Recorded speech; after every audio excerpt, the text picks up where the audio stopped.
In 2002, WWE signed Brock Lesnar, an amateur wrestling prodigy out of the University of Minnesota. He had won the NCAA Heavyweight Championship in wrestling before being scouted by WWE and making his way to Ohio Valley Wrestling. Here he joined some future greats like Batista, Randy Orton, and John Cena. Because the guy looked like a living, breathing tank, he was plucked from OVW really quick, and on March 18th, 2002, he made his WWE debut with Paul Heyman right behind him. The next big thing was here in the WWE, and no one on that roster was ready for the havoc that Lesnar was about to wreak. Early on, he was established as a, no pun intended, beast, throwing around opponents like it was nothing, showing off his explosiveness and agility in the ring, and looking like $1,000,000. 3 months into his WWE career, Brock Lesnar won the 2002 King of the Ring. On his road to the win, he beat Bubba Ray Dudley, then Booker T, Test, and ultimately RVD in the finals. At SummerSlam, it was already time. Brock Lesnar would contend for the WWE Championship of the World against one of the GOATs of the wrestling industry, The Rock. In the build-up to the match, Brock Lesnar destroyed everyone in his path, including Hulk Hogan. And at SummerSlam, it was the clash of the Titans, Brock Lesnar and The Rock. This match was wild from the beginning, and at the end of the night, it was an F5 that crowned Brock Lesnar the new WWE Champion. That quick, he had debuted in March of 2002, and in August of that same year, he had become the WWE Champion, the youngest at the time too, and now he was exclusive to SmackDown. From here, he transitioned to a feud with The Undertaker, and these two flat out just went to war. They had matches at Unforgiven and No Mercy, and Lesnar ended up coming out on top. He was being put into programs with established main eventers to help his stock grow even more. After beating The Undertaker, Paul Heyman turned on Brock Lesnar, and honestly, this was a terrible move. Having this dude fight as a babyface just doesn't work. Lesnar lost the WWE Championship to The Big Show, but he got his revenge, costing him the title and planting seeds at an upcoming dream match. It was 2003 and Brock Lesnar entered the Royal Rumble. Who did he eliminate to win the match? Of course, it was The Undertaker, playa. And Brock Lesnar, once he won that match, wanted the man who he helped win the WWE Championship, Kurt Angle. It was time. Wrestling fans were losing their minds. Two of the most legitimate pure wrestlers would go one-on-one at WrestleMania 19. You had Kurt Angle, who was an Olympic gold medalist, and then Brock Lesnar, who is a former NCAA world champion. Both pure wrestling machines in the ring, and at WrestleMania 19, it was time. Brock Lesnar and Kurt Angle put on one of the best WrestleMania matches ever. But as good as the match was, it's not remembered for all the right reasons. During the match, Lesnar pulled out a shooting star press and nearly broke his neck. Brock Lesnar won his second WWE Championship, and from here he had a feud with John Cena, and Cena even named his finisher the FU, mocking Lesnar's F5 because it was Lesnar who injured Cena, so Cena wanted to return the favor, and he even changed his finisher's name because of it.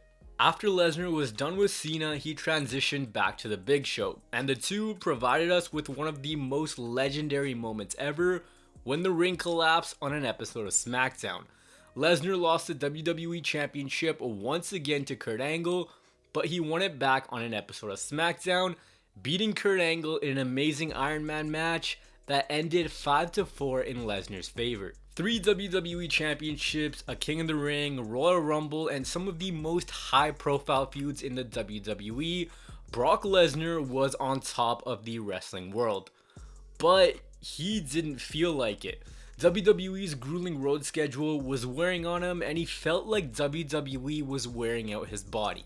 He didn't want to log the miles, and he didn't want to do all the publicity acts for the WWE. We all know Lesnar does what Lesnar wants, and it was around this time where Brock Lesnar told Vince McMahon it was time for him to go. Many say this was where Vince McMahon went, alright, I gotta stop pushing these guys so much because they just screw me over.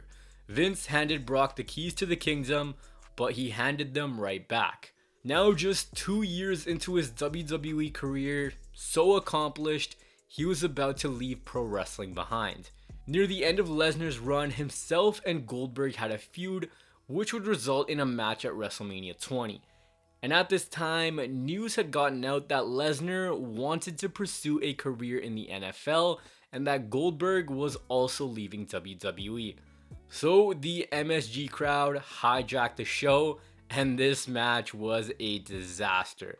Lesnar lost on his way out, and it was time for a new adventure. After leaving WWE, Brock Lesnar turned his eye to football, where he was signed by the Minnesota Vikings for a brief time. Injuries would cut his career short, but at least he can say he was in the NFL in one way or another. After the failed football run, he went back to what he was known for, and that was wrestling. He went to New Japan and he won the New Japan Pro Wrestling World Heavyweight Championship, one of very few Americans to win that title.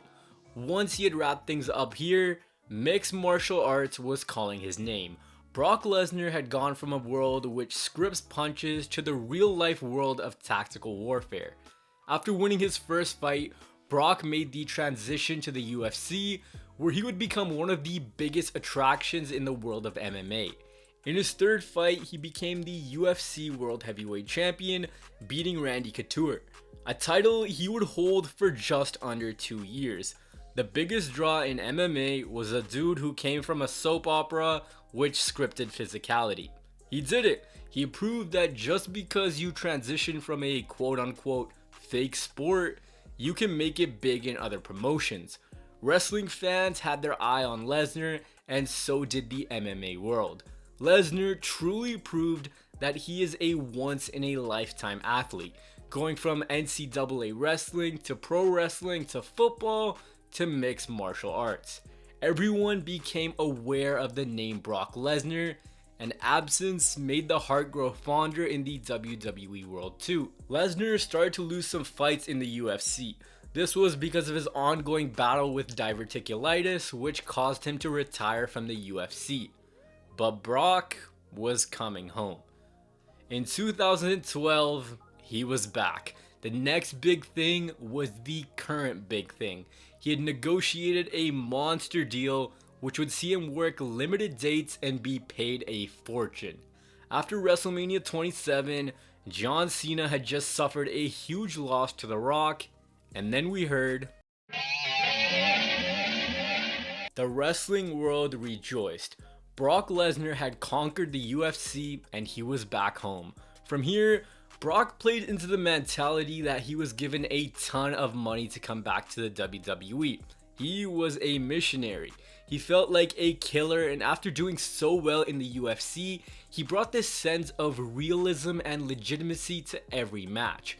His first task back was going to be the face of the company at Extreme Rules, John Cena versus Brock Lesnar.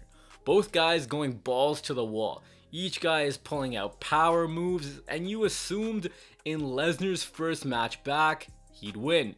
But he didn't. It was John Cena who took the win. A very questionable decision to say the least. After the loss, Lesnar took out his frustration on Triple H, breaking his arm with the Kimura lock. From here, Paul Heyman returned and said that Brock Lesnar was leaving WWE because his demands weren't being met. So Triple H challenged Lesnar to a match at SummerSlam, which Lesnar declined. But after weeks of going back and forth, it was happening. Stephanie was a magician and forced Heyman to accept. At SummerSlam, Brock and Triple H went to war and Lesnar came out on top. At the end of the match, it looked like Triple H had had his final WWE match, but that wouldn't be the case. In 2013, Brock Lesnar returned again, and this time he attacked Mr. McMahon. And Triple H wanted a piece of Brock Lesnar again, this time at WrestleMania 29. But Brock would only accept it if Triple H put his career on the line, so he did. Would this be Triple H's final WWE match? Come on, you watch wrestling, you know that 9 times out of 10, the person whose career is on the line always wins. So Lesnar suffered his second loss in just his third match back. He wasn't the beast we were used to seeing. Some people believe that Lesnar's up and down booking was revenge from Vince McMahon for Lesnar leaving the company in 2004. CM Punk had just come off a 434-day WWE Championship run, and during this time he had a great partnership with Paul Heyman. The same Paul Heyman who had another client named Brock Lesnar. Lesnar attacked Punk in the lead up to SummerSlam 2013. The story was that Heyman said he wasn't behind the attacks, but it was later revealed that he was. And now at SummerSlam, it was going to be CM Punk versus Brock Lesnar, and this match was a barn burner. Brock took the win, but man, these two gave us an all-time classic. No million kickouts, no crazy Canadian destroyers, simply a war and an all-time GOAT tier match. Now it was time for 2014. Probably one of, if not Brock Lesnar's most noteworthy years. The Undertaker returned and attacked Brock Lesnar. The same guy who he had wars with years previous was back, and now Lesnar wanted his hands on one man. The man that he had so much history with, so many battles with, the man he is forever linked to, The Undertaker. Brock wanted to rip from The Undertaker the one thing he held so close to his heart, the WrestleMania undefeated streak. At WrestleMania 30, Brock Lesnar and Undertaker was up next. They made their entrances, and once the bell rang, the streak was on the line. You could clearly see that time had caught up to The Undertaker and he wasn't performing like he did in years previous. Brock Lesnar went for an F5, but Taker kicked out again, and he kicked out again until a third F5 put an end to The Undertaker's 21-year undefeated streak. It was over. Genuinely one of the most shocking WrestleMania moments ever. There was a hush in the arena. Undertaker guy was born, but most importantly, Brock Lesnar was the conqueror. He was the first one to beat Undertaker on his home turf. The first blemish in The Undertaker's WrestleMania record, and the man who gave us the most shocking moment possibly in wrestling history. From here, Brock was simply labeled the Conqueror, and his eyes were set on John Cena's WWE World Heavyweight Championship. So at SummerSlam, the main event was Brock Lesnar and John Cena, the two stars who came from the legendary OVW class I always mention would go back and forth at SummerSlam, only they didn't go back and forth. Brock Lesnar destroyed John Cena. He was suplexing him all over the ring, he was taking his time, and man, this was a shocker. In the most dominant way, Brock Lesnar became the WWE World Heavyweight Champion. The year of 2014 felt like his early days all over again. No one could touch Lesnar. He was on a level of his own. After fighting in the UFC, being brought down a couple pegs when he came back to the WWE, he finally regained his form. He felt like a machine. Brock Lesnar became the first man to hold the WWE Championship that we know today. He had a rematch with Cena at Night of Champions 2014, but Lesnar retained after Seth Rollins interfered, and the seeds had been sown in for the 2015 Royal Rumble. Here, it was the face of WWE John Cena versus the WWE Champion Brock Lesnar versus Mr. Money in the Bank Seth Rollins. This match had everything in it. It was fast paced, things were getting destroyed.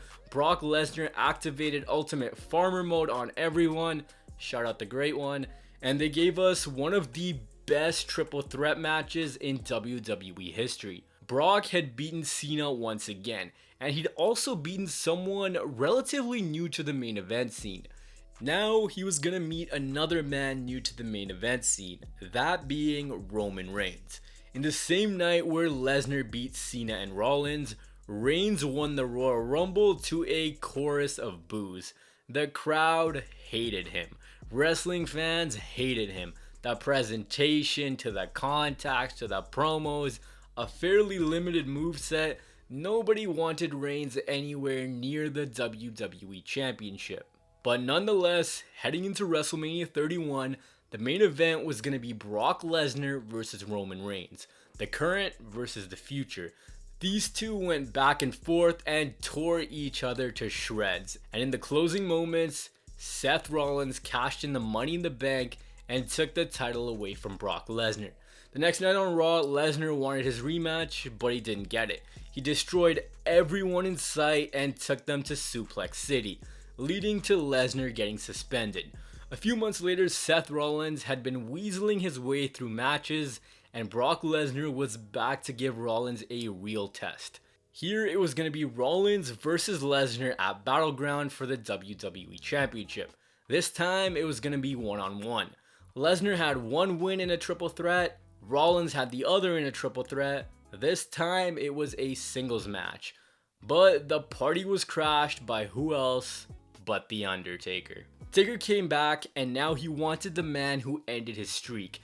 After Lesnar ended the streak, that was all Taker could ever think about. He couldn't sit at home and hear Lesnar rub it in his face time and time again, week after week. The main event at SummerSlam 2015 was going to be Brock Lesnar versus The Undertaker. In the weeks leading up to this, these two had a huge pull-apart brawl, and they wanted to tear strips off one another. It felt like we were in for a colossal showdown, but the match was pretty underwhelming with a weird finish. Lesnar passed out and Taker took the win. A few months later, for the final time, the score would be settled. This time inside Hell in a Cell again. These two tore the house down and gave us one of the best Hell in a Cell matches in recent memory.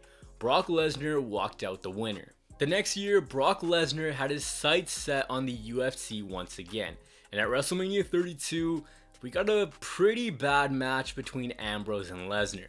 This match had been hyped up quite a bit, but Lesnar didn't really want to do anything with Ambrose and risk injury, so we got a complete dud. He went to the UFC and beat Mark Hunt, though the decision was later taken back, and it was deemed a no contest because Brock Lesnar had been taking performance-enhancing drugs. In the summer, it was announced that Brock Lesnar would take on Randy Orton in a match 15 years in the making. The match at SummerSlam was a lot of fun. The match ended in a bloody mess when Lesnar opened up Randy Orton, and we were left with so many questions. This is what's so cool about Brock Lesnar matches, you just never know what's gonna happen. It either leaves you scratching your head, losing your voice, or just in sheer amazement at what he can do. In the same year, Goldberg made his return to the WWE, and I spoke about their match earlier. Well, it was time for Goldberg to get back in the ring again, and Lesnar wanted to avenge his loss from all those years previous. So at Survivor Series 2016, it was Goldberg versus Brock. Goldberg dominantly won, but Lesnar wanted his revenge one more time. Heading into WrestleMania 33, Goldberg had captured the Universal Championship, and on the other end was who else but Brock Lesnar. Here is where Brock Lesnar captured his first Universal Championship, finally beating Goldberg, and this was the beginning of a very long title reign for him. People attribute this time to where people really started to complain that Lesnar was a part-timer. He'd go on to hold the title, a main event title mind you, for over 500 days. And during this time, he gave us some amazing matches. We had the Fatal 4-Way between Strowman, Roman, Joe, and Lesnar, which was amazing and stole the show at SummerSlam 2017. AJ Styles versus Brock Lesnar also stole the show, and it was a perfect match. The one constant you cannot ignore with Lesnar is he just has this switch to deliver. He can deliver some of the most amazing and memorable matches ever. When the other person is of a smaller size, it works even better in his favor. The ultimate David versus Goliath story is told in Brock Lesnar's matches, and it's given us so many all-time GOAT matches.